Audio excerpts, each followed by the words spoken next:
nous allons nous donner la chance d'avoir un forum où nous viendrons nous exprimer. Monsieur Kibwembui Kikoudji, vous êtes reçu aujourd'hui dans l'émission La Causerie, ce forum de la jeunesse, en tant qu'ancien et dernier PDG de la SNCC. Pouvez-vous nous parler de comment est-ce que vous êtes parvenu à occuper ce poste-là? Merci beaucoup. D'abord, avant toute chose, il faut saluer tous les téléspectateurs et tous ceux qui écoutent la télévision Béni TV, la télévision de la jeunesse, pour son autoprise en charge et pour son édification. Merci beaucoup pour la question.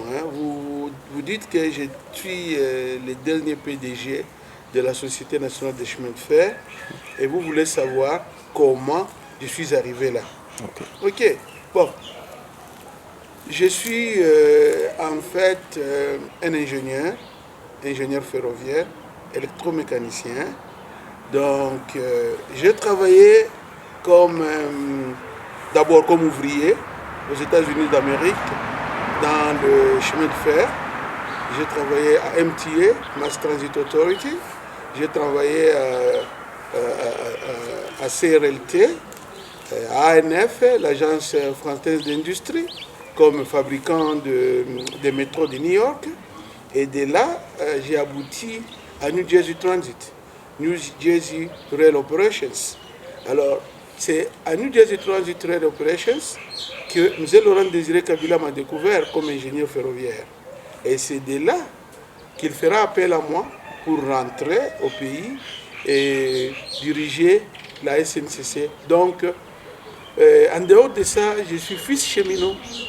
J'ai grandi dans les chemins de fer congolais, c'est-à-dire la BCK, CFL, CADEL.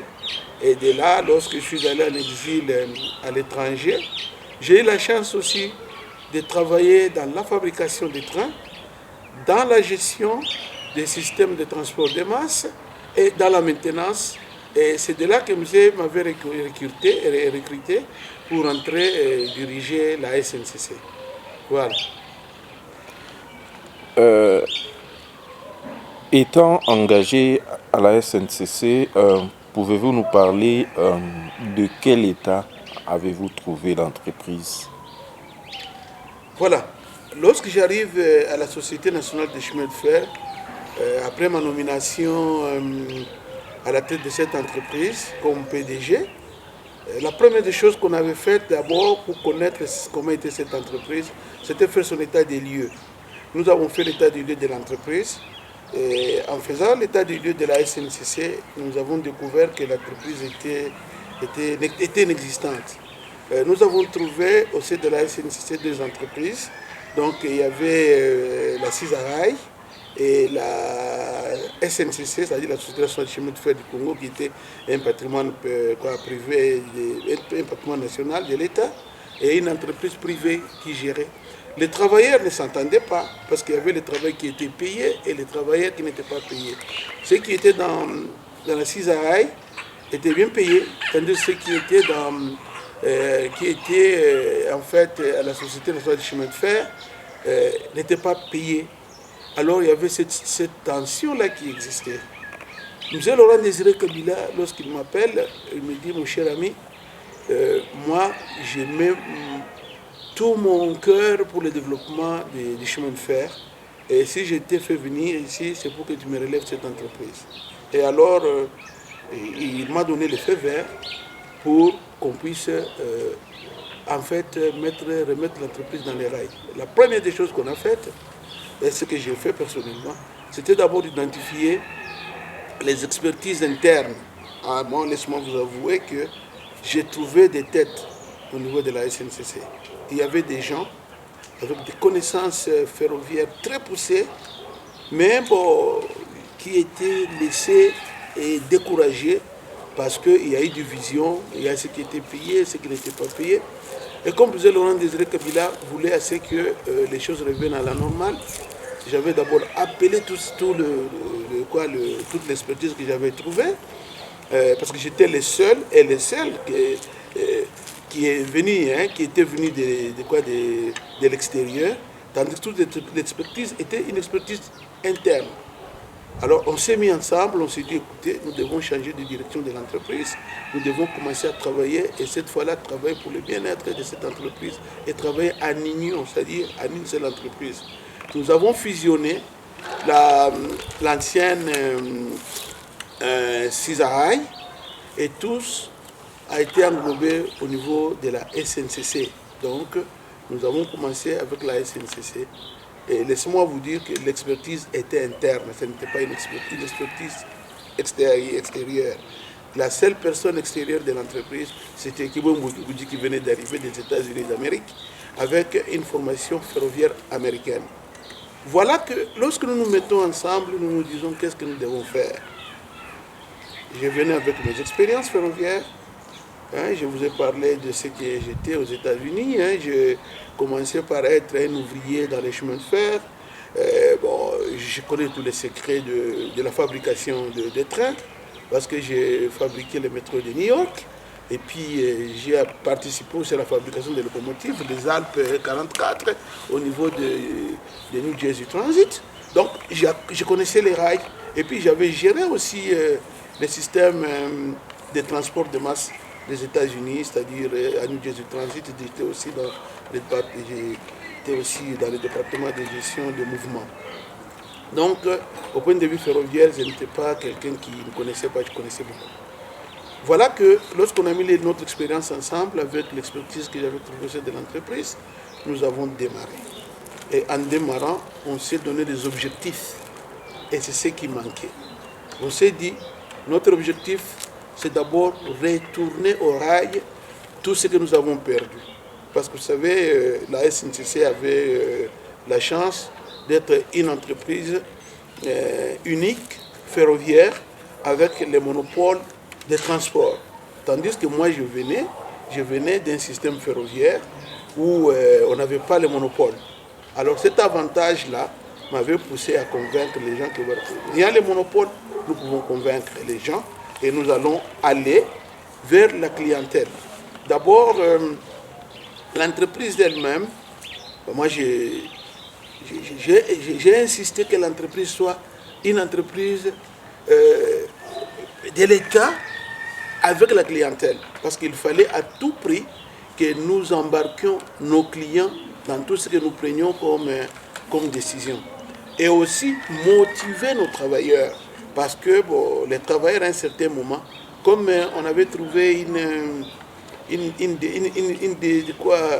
différenciation entre ce qui était de Cisara et ce qui était de la SNCZ, donc le patrimoine de l'État qui n'était pas payé, il fallait les mettre ensemble, niveler les prix, parce que j'avais trouvé, il y avait à peu près une affaire de plus de 22 ou 26 mois d'impayement qu'on avait trouvé sur de l'entreprise.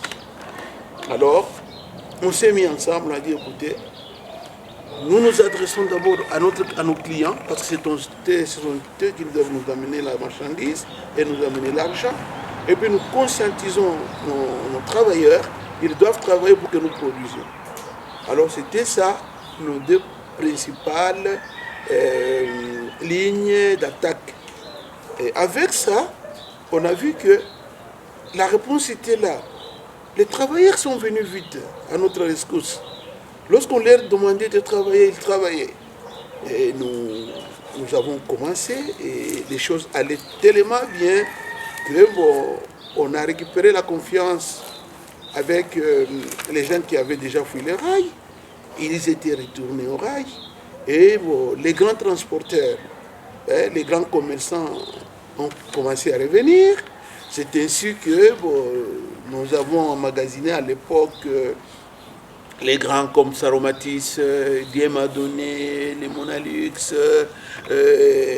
les Molicap, toutes les grandes entreprises du Katanga de l'époque sont revenues sur les rails. Curieusement, tous sont revenus sur les rails. Et pour les garder sur les rails, nous avons institué ce que nous avons appelé la politique des tarifs préférentiels. Nous les avons dit, écoutez, comme vous venez sur les rails, nous allons travailler avec vous dans les tarifs préférentiels. À l'extérieur maintenant, l'entreprise n'étant pas financée, l'entreprise n'ayant pas l'argent, nous sommes allés à l'extérieur maintenant chercher les crédits fournisseurs. Et au point de vue financier, nous n'étions pas financés. Personne ne nous donnait de l'argent. Nous étions dans une période de guerre. Aucun pays du monde, aucune entreprise, aucune banque ne nous a financés. Mais alors, il fallait construire maintenant la crédibilité vis-à-vis des partenaires qui devaient nous amener. Les carburants, les pièces de rechange, et les huiles, tout ce que vous pouvez vous imaginer, les consommables. Et c'était dans l'impossibilité de les avoir. Alors, j'étais très agressif. Je suis descendu à maintes reprises en Afrique du Sud, convaincre les partenaires, parce que bon, la philosophie n'existait pas au sein de l'entreprise, des crédits fournisseurs. C'est moi qui l'ai introduite. Je suis arrivé, j'ai dit, écoutez, nous pouvons travailler avec les fournisseurs, mais à crédit. Et je me rappelle qu'à l'époque, nous sommes venus en Afrique du Sud, nous avons trouvé des fournisseurs qui devaient nous donner des carburants, parce qu'il n'y en avait pas sur les réseaux. Les huiles, il n'y en avait pas. Et je me rappelle encore d'un des grands de l'époque, c'était UTEC, une grande entreprise qui fournissait du carburant au Congo. Et voilà que ces messieurs, j'oublie son nom, mais ce n'est pas important, nous a accompagnés en nous donnant les crédits. Mais personne ne faisait confiance aux Congolais, aux Zaïrois à l'époque. On y dirait, voilà, bon, chaque fois qu'on vous donne de l'argent, vous ne payez pas, des choses comme ça. Moi, je leur ai dit, écoutez, moi, j'ai une culture autre, j'ai une culture américaine, j'ai vu des crédits et je respecte. Alors, on dit, on te teste. Je dis, mais ils m'ont donné beaucoup de carburant avec une contrainte, vous nous payez de 90 jours. Je me suis dit, d'accord. Avec mon directeur financier de l'époque, M. Kapiaka Songo, qui m'ont encadré, qui me disait, mais écoutez, vous prenez des engagements, c'est formidable, les choses d'engagement que vous prenez. J'ai dit, mon ami, nous devons aller. M. Laurent Désiré Kabila veut nous voir à l'œuvre. Et alors, nous avons tenté avec cette première expérience. Voilà qu'au 60e jour, on avait consommé tous les carburants qu'on avait sur les réseaux, on avait produit assez d'argent, et j'appelle les gars de UTEC, j'ai dit, nous avons assez d'argent pour vous payer. Est-ce que vous pouvez doubler notre commande? Il dit, tiens, vous allez nous payer dans 60 jours, 90 jours. J'ai dit, monsieur, nous, on vous paye. Alors, nous les avons payés. Après les avoir payés, ils ont doublé notre capacité. Nous sommes passés, je ne sais pas, de 220 mètres cubes à 400 mètres cubes. Alors, tous les réseaux SNCC était maintenant plein de carburant. Aucune locomotive n'est chômée. Alors, le trafic avait repris à l'interne. Et vous voyez, les locomotives circulaient partout, les travailleurs ont retrouvé leur confiance. Et nous avons commencé à payer, pas seulement les salaires du jour, on payait les arriérés. On a commencé à épurer les 22 ou 26 mois qu'on avait trouvés. Alors, on payait presque le double des salaires. Donc, parce qu'on devait récupérer l'arriéré et payer les salaires actuels. Et là, les travailleurs étaient devenus contents et tout le monde était au boulot, à temps. Et on a mis la politique du sérieux. L'impunité qui existait n'était pas. L'absentisme, on l'avait annulé. Et nous avons commencé aussi à la formation. Parce qu'on avait trouvé que la plupart des travailleurs qui étaient là, il y avait des années qui n'étaient plus formés. Alors, nous commencions à retourner certaines personnes dans les recyclages. Parce que vous savez, les chemins de fer, c'est un domaine, c'est tout un monde. Sans recyclage, sans la remise à niveau, ça ne vaut pas la peine. Alors, nous commencions à faire tout ça. On a commencé à remettre à niveau les travailleurs et les choses ont commencé à aller. Et nous avons apuré des dettes, nous avons rendu confiance avec nos fournisseurs. Et au lieu seulement de nous arrêter avec un seul fournisseur, nous avons multiplié nos fournisseurs. Il y a eu maintenant les petits matériels, c'est-à-dire nous nous sommes mis à arranger les rails. Nous avons arrangé les rails et notre voie était devenue praticable. là où on roulait à 15 km/h, nous sommes montés de 15 à 25 km. Je me rappelle à l'époque, on avait commencé le projet d'un Pumpi, hein, sur la route, l'axe d'Ilolo. On avait commencé cela et les choses allaient bien. Et avec les réseaux interconnectés, comme la SNCC est interconnectée avec le Sud, la Zambie, le Zimbabwe, la Tanzanie, l'Afrique du Sud, et même la Namibie et tout ça, tous les pays interconnectés. Alors nous avons été aussi très actifs dans la SARA, la Southern African Rail Association, où j'ai fui même pendant mon temps vice-président et un membre très influent. Et puis après, nous avons retourné aussi nos participations au niveau de l'UIC, l'Union internationale des chemins de fer, où avant de partir, j'étais aussi devenu un membre très influent. Et je me rappelle avoir aussi fait le premier forum, hein, le forum international ferroviaire du Congo, qu'on avait fait à l'hôtel Caravia, qui avait amené tous les ferroviaires du monde à Lubumbashi. Nous les avons amenés à Lubumbashi, à un grand forum international ferroviaire. Voilà, la SNCC avait retrouvé sa place de choix dans le système ferroviaire mondial. On nous consultait, nous consultions les gens et nous recevions des recommandations d'autres chemins de fer du monde et tout allait très bien. Tout allait très bien. Une autre politique qu'on avait introduite au niveau de la SNCC pour sa remise à niveau, c'était la politique d'autonomisation. Comme vous savez, la plupart des entreprises ferroviaires du monde, à leur création, englobent tout. C'est ainsi que la SNCC n'était pas indépendante non plus. La SNCC avait des écoles maternelles, secondaires, primaires, techniques, et ainsi de suite. Et la SNCC avait des hôpitaux. La SNCC avait beaucoup d'activités connexes. Alors, un jour, dans un de mes voyages au Japon, j'étais assis à côté de Yamamuchi, qui était le président à l'époque des chemins de fer japonais, donc le JR. Je lui ai posé la question de savoir comment est-ce que les choses marchaient chez lui et qu'ils n'ont pas de pénurie, ils n'ont pas de ceci. Alors, le monsieur m'avait dit quelque chose que j'avais retenu. Il me dit, ici chez nous, c'est l'autonomisation. Toutes les activités connexes de l'entreprise sont productrices d'argent. Hein? Ce n'est pas seulement l'argent du trafic ferroviaire qui entre dans la gestion du chemin de fer. Toutes les activités connexes du chemin de fer sont productrices d'argent. Je me suis dit, quoi ça? Il dit, les hôpitaux de la JR produisent l'argent pour elles-mêmes. Et les gares, tous les magasins que vous voyez au sein de gares ici au Japon, tous ces magasins sont locataires du chemin de fer. Et les hôtels, les parkings, tout ce que nous avons appartient au chemin de fer, mais ils produisent de l'argent pour le ferroviaire. Je me suis dit, tiens, alors je vais appliquer ça chez nous. Alors je suis rentré au Congo, j'ai appelé mon staff, je les ai dit, mais écoutez mes amis, nous sommes trop riches ici. Ils sont étonnés, et riches comme le président, qu'est-ce que vous nous racontez?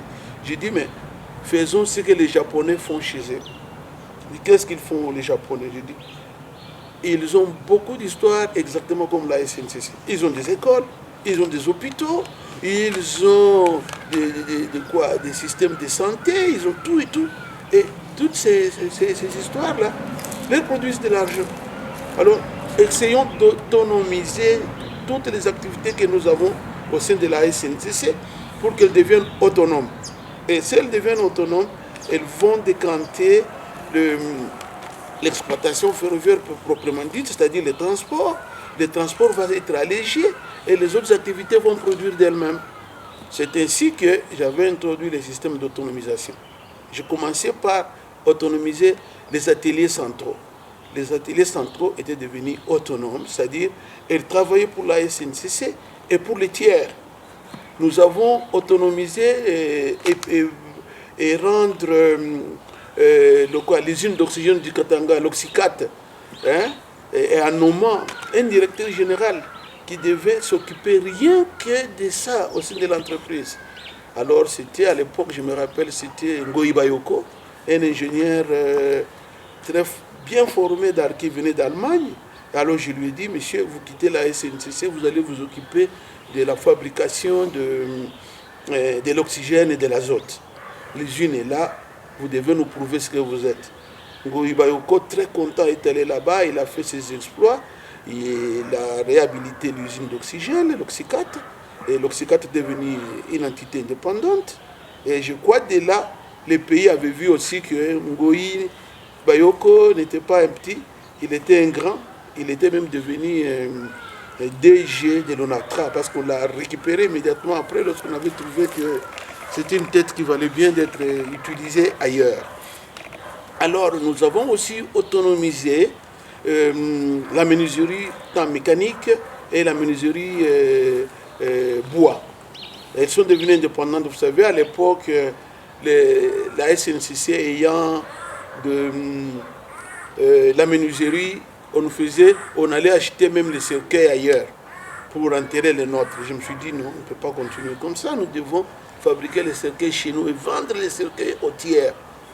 Rien que ce petit exemple-là, la SNCC a commencé à fabriquer les cercueils pour les travailleurs qui mouraient et en faire pour les autres.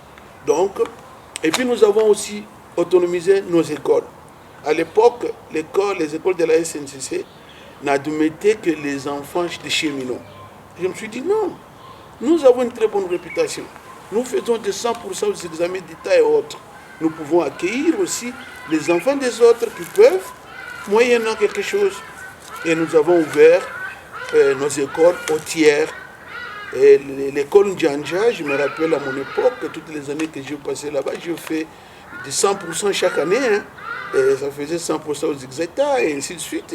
Et pour inciter nos enfants à faire le meilleur d'eux-mêmes, on leur donnait des bourses à la fin de chaque année. Tous les lauréats, on leur donnait des bourses. Et nous avons ramené la SNCC à un niveau très élevé du chemin de fer africain, disons, du chemin de fer interconnecté. C'est-à-dire dans la SARA, la Southern African Rail Association, la SNCC avait retrouvé sa place et c'était devenu un chemin de fer respectable. Les travailleurs payés, les matériels roulants qui suivaient les entretiens régulièrement. Notre rail commençait à être entretenu périodiquement et correctement. Et l'entreprise avait retrouvé la confiance des travailleurs et la confiance des clients. Et les clients, comme je vous l'avais dit, nous avons utilisé la politique qu'on appelait on appelait notre politique de tarifs préférentiels. Parce que plus tu as mené au rail, plus nous aussi, on te donnait un prix au rabais. Et voilà que la SNCC avait retrouvé sa place. Et la GECAMINE, qui à son temps a été une entreprise à laquelle nous recourions pour faire nos bulletins de paye. Hein? Nous avons autonomisé notre système informatique et nous avons commencé à faire nos propres bulletins de paye. Nous avons commencé à économiser une affaire de $200,000 mensuellement que nous payons à la GECAMINE rien que pour nous imprimer les bulletins de paye. Et à l'époque, lorsque nous avons demandé à nos informaticiens, je me rappelle encore de celui qui était le chef à l'informatique, c'était M. Lubanda Luesu, qui était devenu aussi un des grands dirigeants de l'entreprise après mon départ. Et je l'appelle dans mon bureau un jour, je dis, M. Lubanda, vous êtes un grand informaticien, formé dans les grandes universités du monde. Comment ne pouvons-nous pas arriver à faire de bulletins de paie chez nous? Oh non, président, il y a des choses que nous n'avons pas, tout ça. Bon, écoutez, vous me faites la liste de ce qu'on n'a pas pour que demain matin, vous me fabriquiez de bulletins de paie made in SNCC. Ah non, je vous assure, avec ce dynamisme qu'on avait, Et dans quelques jours, quelques mois, ils sont revenus avec des bulletins de paye bien faits. Et nous nous sommes libérés de l'emprise de la GECAMINE. Et la SNCC est devenue très indépendante. Alors, avec l'expertise locale, hein, on n'a pas cherché le petit blanc qui était à l'époque, c'était notre ami Patrick Lass qu'on avait trouvé, qui pensait qu'il y a que lui qui pouvait redresser la situation de la SNCC. Au grand étonnement de tout le monde, la SNCC était relevée par les enfants du pays, était relevée par l'expertise nationale, hein, et qui était là, qui dormait, qui manquait seulement de direction. Voilà un peu comment nous avons redressé la SNCC, rien qu'en utilisant l'expertise nationale, une orientation, une bonne orientation, avec des objectifs fixés, et nous sommes allés de l'avant, et la SNCC était remise au rail. Ok, merci Monsieur Kiboué pour la réponse à ma question précédente. En vous écoutant parler, vous avez remis les SNCC sur les rails. Maintenant, je pense que vous êtes au courant de ce qui se passe après votre départ. Qu'est-ce qui ne va pas? Qu'est-ce qui fait que... Moi, je pense qu'il faut plutôt dire qu'est-ce qui s'est passé après mon départ de la SNCC. Okay. Et lorsque les nouveaux régimes arrivent, pas les nouveaux régimes, lorsqu'on tue Laurent Désiré Kabila, nous qui avons été à côté de M. Laurent Désiré Kabila, nous avons été écartés de la gestion de la chose publique. C'est ainsi que, malgré le fait que la SNCC allait très bien, nous nous sommes retrouvés parmi les dirigeants ou bien les PDG des entreprises qu'on avait ciblées pour les écartements. C'est ainsi que nous sommes partis. Nous sommes partis, moi personnellement, je suis allé dans mes affaires privées. Alors, quel état j'ai laissé à la SNCC?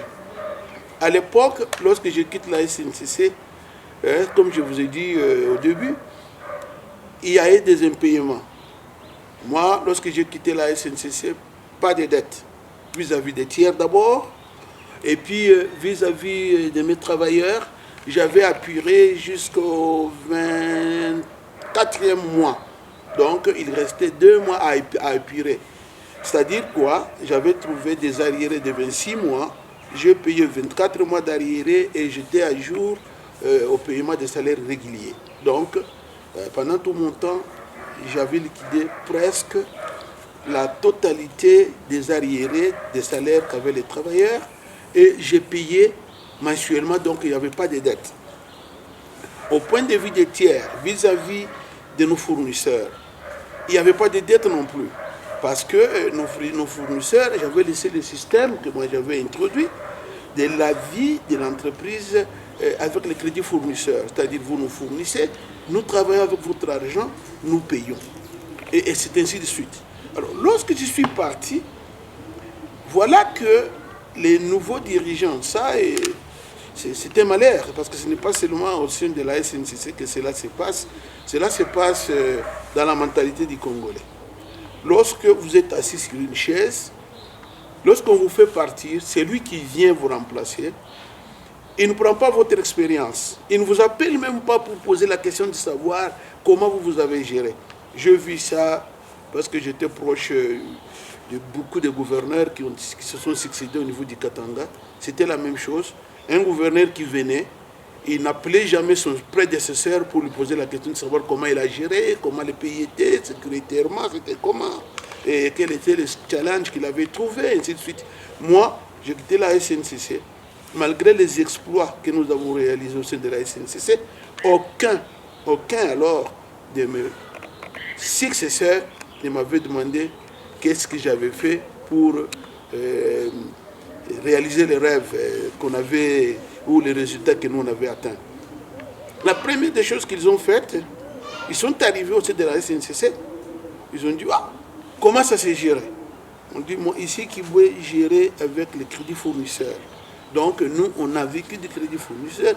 Il achetait à crédit, on payait au 90e jour, tout au plus, et puis des choses allaient. Ça pullulait partout, les carburants étaient partout, les pièces de rechange, on n'en manquait pas. Et les clients, ils venaient, et au point de vue clientèle, nous avions les clients, et ils payaient au tarif préférentiel. Plus tu amenais la marchandise sur les chemins de fer, plus tu avais un rabais. Alors, ceux qui m'avaient succédé ont dit, non, ça c'est la politique de Kibwe. Nous, on ne peut pas suivre ça. Ça, non, non, non, pas ça. Ils avaient abandonné la politique des crédits fournisseurs. Dans un pays où vous n'avez pas de financement, où personne ne vous donne un rond pour que vous puissiez gérer votre entreprise, monsieur, vous ne pouvez vivre que des crédits. Et si vous les payez, vous êtes bien. Et à ce moment-là, ils ont abandonné la politique de crédit fournisseur. Et en abandonnant la politique de crédit fournisseur, les mois qui venaient, il n'y avait pas déjà de carburant sur les rails. Pendant que nous avons laissé les carburants à flot. Il n'y avait plus de carburant sur les rails. Rien du tout. Les locomotives commençaient à chômer. Les mouvements n'étaient plus là. Les trafics commençaient à diminuer. Autre fait, les crédits, la politique des crédits fournisseurs, qui était une politique clé, c'était une politique incitative qui amenait les clients sur les rails. Et lorsqu'ils sont arrivés, eux, ils disent, mais un tel client paye autant. Mais pourquoi il doit payer autant? Non, non, non, non. Ils sont en deçà de la facturation. Nous devons les facturer en conséquence. Et en les facturant en conséquence, messieurs, les clients avaient commencé à fuir les rails. Et moi, je les ai dit, nous avons fait les chemins de fer comme étude, comme école. Et nous connaissons notre plus grand conquérant. Notre plus grand conquérant, c'est quoi? C'est la route. La route, c'est un challenger pour les rails. Et lorsque vous pensez à faire la concurrence avec la route, vous devez avoir des politiques incitatives qui vont faire que les gens vont refuser d'utiliser la route, ils viennent vers vous. J'ai expliqué à maintes reprises, avant même, parce que même à mon temps, il fallait convaincre les tacites de la SNCC pour leur dire, écoutez, si nous ne faisons pas attention, la route va nous arracher tous les transports que nous avons. Oh, comment président, comment ça va se faire? Je les ai dit. Nous, lorsque nous transportons, nous allons de nos gares à nos gares. Tandis que la route part de la maison du client vers la maison du client. Nous avons ce qu'on appelle la rupture de charge. C'est-à-dire qu'un client qui veut transporter chez nous, il va amener sa marchandise dans nos dépôts, nous chargeons dans nos wagons, nous amenons encore dans nos dépôts, il vient avec ses camions encore prendre sa marchandise dans nos dépôts pour amener dans ses magasins. Tandis que lorsqu'il utilise la route, il part de son fournisseur vers la destination. Et nous sommes désavantagés de ce côté-là, d'où nous devons avoir une politique incitative. Donnons à nos clients ce que nous appelions les crédits, disons la politique incitative.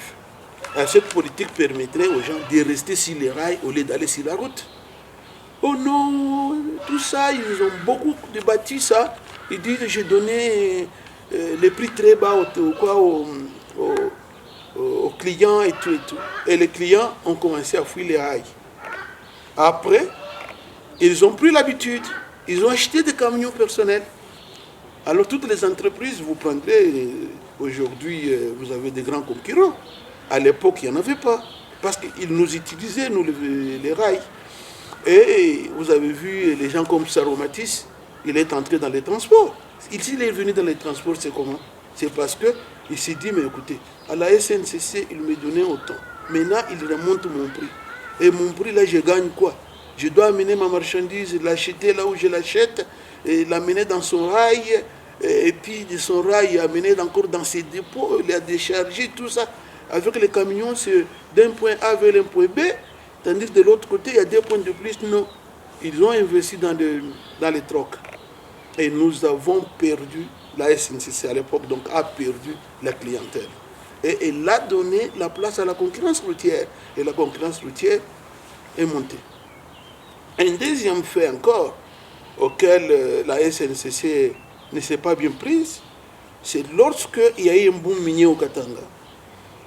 Au lieu que les dirigeants de la SNCC se battent avec le gouvernement pour que tous les transports de minerais passent par les rails, comme ils étaient devenus défaillants, ils n'avaient pas de carburant sur la route. Leur voie était tombée en décadence. Il y avait des déraillements presque tous les 3-4 km. Et les miniers ne pouvaient pas leur faire confiance. Les miniers sont partis aussi. Et la SNCC a commencé à plonger. Et elle est tombée. Et puis, la politique aussi de réparation, c'est-à-dire les suivis des entretiens réguliers, ne pouvons pas suivre. Parce que moi, j'ai vécu des crédits fournisseurs, les petits matériels, c'est-à-dire les matériels, les boulons, les bandages de freins, les histoires comme ça, je les obtenais à crédit. Et lorsque je les obtenais à crédit, j'ai payé à mes fournisseurs après. Alors, lorsqu'ils sont venus, eux, ils ont coupé cette politique-là, pensant que la Banque mondiale leur donnerait de l'argent, de ceci, de cela, avec des promesses, comme vous savez. La Banque mondiale avait promis beaucoup d'argent à la SNCC, l'argent qui n'était jamais venu. Et la SNCC est tombée en faillite. Est tombée effectivement en faillite. Parce qu'ils ne pouvaient plus payer les travailleurs, ils ne pouvaient plus payer ses créanciers, et ainsi de suite. Donc, après mon départ, l'entreprise était tombée complètement par terre. Et moi, je les avais laissés presque à nul, sans aucun arriéré de salaire. Mais j'avais récupéré les 26 mois, j'avais laissé 2 mois. Alors, ils en avaient ajouté 50 quelque chose. Au moment où je vous parle, je ne sais pas. Et ils sont même allés pour apurer la dette, à vendre le patrimoine de la SNCC en donnant des maisons aux travailleurs. Chose que M. Laurent Désiré Kabila s'opposait catégoriquement, parce qu'à l'époque, nous pensions à utiliser le patrimoine de la SNCC comme un collatéral pour demander des crédits à l'extérieur. Voilà la situation où on avait laissé la SNCC. Moi, je l'ai laissé dans une situation meilleure, mais après mon départ, par manque de suivi de la politique incitative et par manque de suivi des entretiens, de réparation de la voie, et par manque aussi de la politique incitative qui appellerait les clients vers les rails, et la concurrence aussi déloyale avec la route, et la SNCC est tombée. Merci pour la réponse. L'entreprise déjà en faillite, pensez-vous en tant qu'ancien dirigeant que l'entreprise peut espérer ou les travailleurs peuvent espérer des jours meilleurs comme à votre époque? Oui, je suis un cheminot. J'ai étudié les chemins de fer comme étude. J'ai été formé aussi chaque fois que je travaillais, parce que comme je vous ai dit, je travaillais dans les grandes sociétés ferroviaires du monde. J'étais à MTA, Mass Transit Authority, à New York City. C'est le système de métro de New York. J'ai travaillé avec MTA, Long Island Railroad. J'ai travaillé dans le département de fabrication des locomotives Alpes avec ABB. J'ai travaillé aussi avec ANF, l'Agence française de l'industrie. Et j'ai fini par New Jersey Transit Rail Operations. Donc, je connais les chemins de fer. Et j'ai étudié aussi l'histoire des chemins de fer. J'ai lu aussi beaucoup les chemins de fer. Et pendant que j'étais PDG à la SNCC, j'ai eu la chance aussi de sillonner le monde pour voir les chemins de fer. J'ai étudié personnellement les chemins de fer indiens, qui est le plus grand réseau ferroviaire du monde. J'ai été au Japon, j'ai vu les Shinkansen, les plus grands trains de grande vitesse du monde. Avant que le TGV n'existe, les Japonais avaient déjà atteint la vitesse incroyable sur les chemins de fer. Et j'ai étudié les modes de gestion de ces entreprises dont je viens de vous dire. J'ai aussi regardé les chemins de fer chiliens. Alors moi, je me suis toujours inspiré du chemin de fer chilien. Lorsque je prends les chemins de fer congolais, je regarde les chemins de fer chiliens. Je me dis, surtout la partie du chemin de fer qui se trouve dans l'interland, disons de l'ancienne SNCC, donc la BCK CFR, on peut bien relever cette entreprise. On peut bien. Et dans très peu de temps. Dans très peu de temps, la SNCC peut se remettre sur les rails. Elle peut, malgré son état de dégradation, malgré les ratés. Les ratés, c'est quoi? On a mis beaucoup d'argent dans la SNCC, mais là où il ne fallait pas. Hein? C'est comme quelqu'un qui a les maux de tête, qui a des problèmes avec sa dent. La dent fait provoquer les maux de tête. Et au lieu de soigner la dent, on va soigner les maux de tête, on ne soigne pas la dent et la maladie continue, la personne continue à pleurer. Alors, la SNCC peut se remettre et peut être récupérée comme une entreprise ferroviaire parce que, bon, elle jouit encore du monopole. Du monopole des transports chez nous. Prenez, lorsque vous parlez, lorsque vous voulez partir, par exemple, dans la partie est de la République, vous voulez aller à Ilebo, il n'y a pas de route. Il n'y a que les chemins de fer. Vous voulez aller à Kindu, de Lubumbashi. Mon ami, vous ne pouvez pas y arriver. Vous voulez aller à Kalemi. Vous voulez même atteindre Goma, Bukavu et autres. Il n'y a que la SNCC. Avec une bonne orientation, avec de bons objectifs à atteindre, et on met l'argent là où il faut, on va relever la SNCC. Et on peut la relever facilement. Moi, je peux dire facilement que la SNCC peut être relevée dans moins d'une année. Dans moins d'une année. Pas avec des millions, avec l'intelligence d'abord. Et puis, l'intelligence sera accompagnée des objectifs et des moyens. Et la chose peut être faite. Je peux vous donner un exemple concret parce que j'ai fait, il y a peut-être une année, j'ai dû faire les chemins de fer entre Kalemi et Kabalo. Lorsque j'ai regardé, j'ai vu qu'on avait acheté de nouvelles locomotives trop lourdes, sur un chemin de fer qui ne pouvait pas supporter le poids de la locomotive.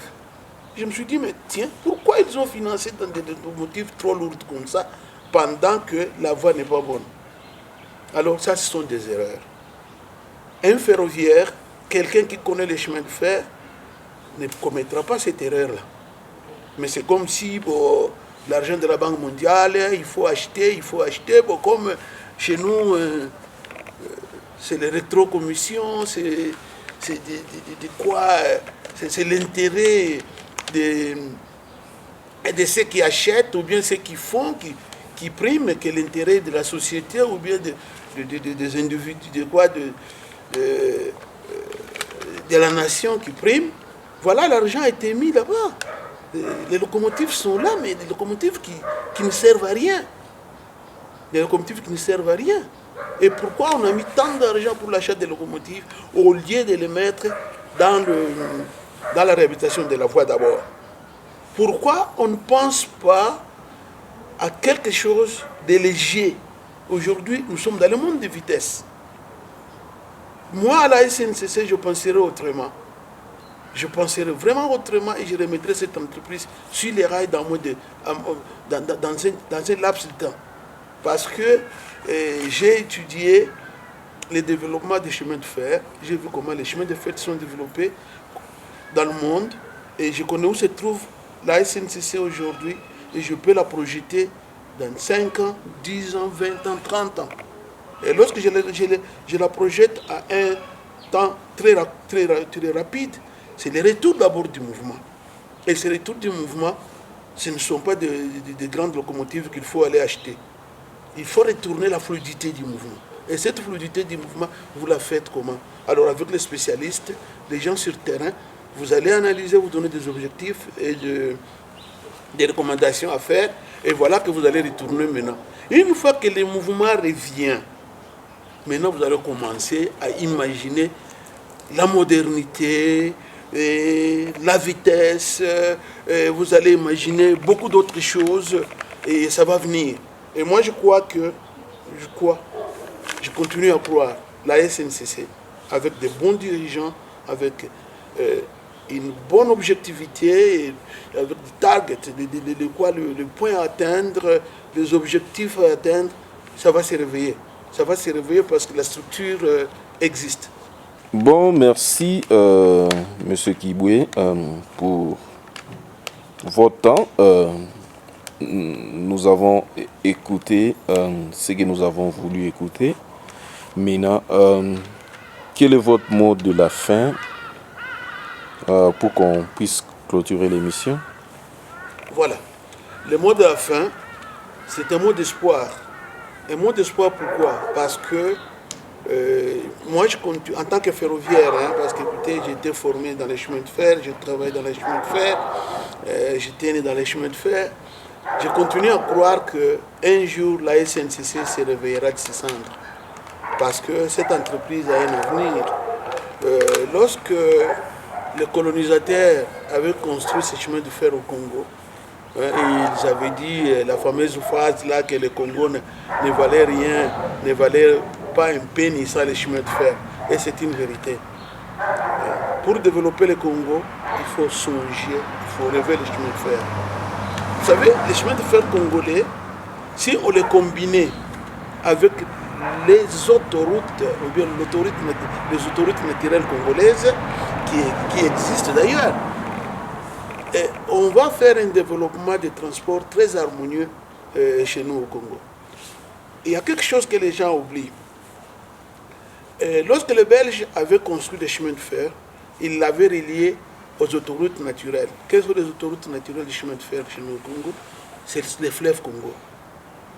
Lorsque vous regardez les chemins de fer, il va dans des ports, il va dans des lacs, il va vers les petites routes des desserts agricoles. Et ces routes-là des desserts agricoles sont des routes de ramassage qui amènent les produits des fermes, les produits des champs vers les rails, et les rails les prend et les amène vers les grands centres de consommation. Il suffit de réhabiliter ces voies de communication internes, les relier au chemin de fer et aux voies ferroviaires, et disons aux voies maritimes ou bien fluviales et lacustres, pour que les vraies autoroutes congolaises reprennent. Avant même de penser à la construction de trop grandes routes, on penserait à la réhabilitation du chemin de fer, on penserait au curage de toutes les rivières et tous les fleuves congolais, et en interconnectant cela, le trafic deviendra fluide. La marchandise peut quitter Lubumbashi et arriver à Kinshasa, utilisant les deux moyens ferroviaires et fluviales. Parce que, vous savez, lors de l'embargo ou bien lors des problèmes avec l'Afrique du Sud, lorsqu'on avait bloqué aussi la voie de l'hôpital, les Congo avaient exporté sur de Lubumbashi vers Matadi et de Lubumbashi vers le port de Dar es Salaam, en utilisant rien que les voies nationales. Alors, nous pensons que c'est question d'une vision, question d'une orientation. On réhabilite les autorités naturelles congolaises, on réhabilite les chemins de fer et le trafic devient fluide dans la nation. Et maintenant, on pense à la reconstruction des des grands ensembles, des grandes autoroutes, et ainsi de suite. Voilà, pour moi, c'est question d'orientation, c'est question de vision. Les dirigeants de ces pays-là, la RDC, doivent avoir une vision comme l'avait Laurent Désiré Kabila. Laurent Désiré Kabila avait vu ça. C'est ainsi qu'il se disait, il avait mis sa tête dans les chemins de fer. Il avait dit qu'on doit tirer les fleuves, on doit tirer les rivières. Vous savez, la rivière Lomami, de la rivière Lomami, vous pouvez tomber dans le fleuve Congo, et du fleuve Congo, vous allez à Kinshasa. Et vice-versa. Si vous êtes à Ilebo, vous pouvez prendre votre bateau de là, vous vous retrouvez à Kin. Vous pouvez partir de là, dans le lac Maïndombe. Vous pouvez partir dans le lac Maïndombe, vous contournez, vous remontez le fleuve jusqu'à Kisangani. Il y a des choses qu'on peut faire dans notre pays. Et aujourd'hui, avec la fluidité, si on peut curer les rivières, curer nos lacs, ajouter la vitesse des embarcations et autres, respecter les normes, nous pouvons déjà, rien qu'à l'étape où de financement ou bien de l'argent, pas trop, pas beaucoup d'argent, déjà utiliser ce que nous avons. Et puis passer à l'étape de construction proprement dite après. On réhabilite, on cure, on améliore, on fait ce que nous avons déjà comme patrimoine. Nous les utilisons correctement en les remettant à jour. Mon mot de la fin, c'est un mot d'espoir. Je continue à croire que la jeunesse congolaise, bien encadrée, bien orientée, elle fera de ce pays-là une grande nation. Même à l'état où ce pays se trouve aujourd'hui, il y a lieu qu'on se mette au travail, qu'on récupère tous ces bandits-là qui sont partout dans ne faisant rien, qu'on leur donne du travail, qu'on leur paye les minimums au lieu de perdre l'argent avec les vols, la tricherie et autres, qu'on remette ces gens au travail avec des formations appropriées. Ils peuvent réhabiliter nos voies de dessert agricoles, ils peuvent réhabiliter les chemins de fer, ils peuvent réhabiliter nos rivières et nos fleuves, à l'écurant, rien qu'à l'écurant, et le trafic peut retourner à la normale. Et après, maintenant, nous visons des grandes choses. Voilà un peu, et ça c'est mon mot de la fin, un mot d'espoir pour dire à la jeunesse congolaise que là, un gros morceau à croquer, avec du courage, il y arrivera. Et dans très peu de temps, il suffit d'une orientation à la tête. C'est tout. Ok, nous vous remercions pour votre temps des annonces et à la prochaine. Merci.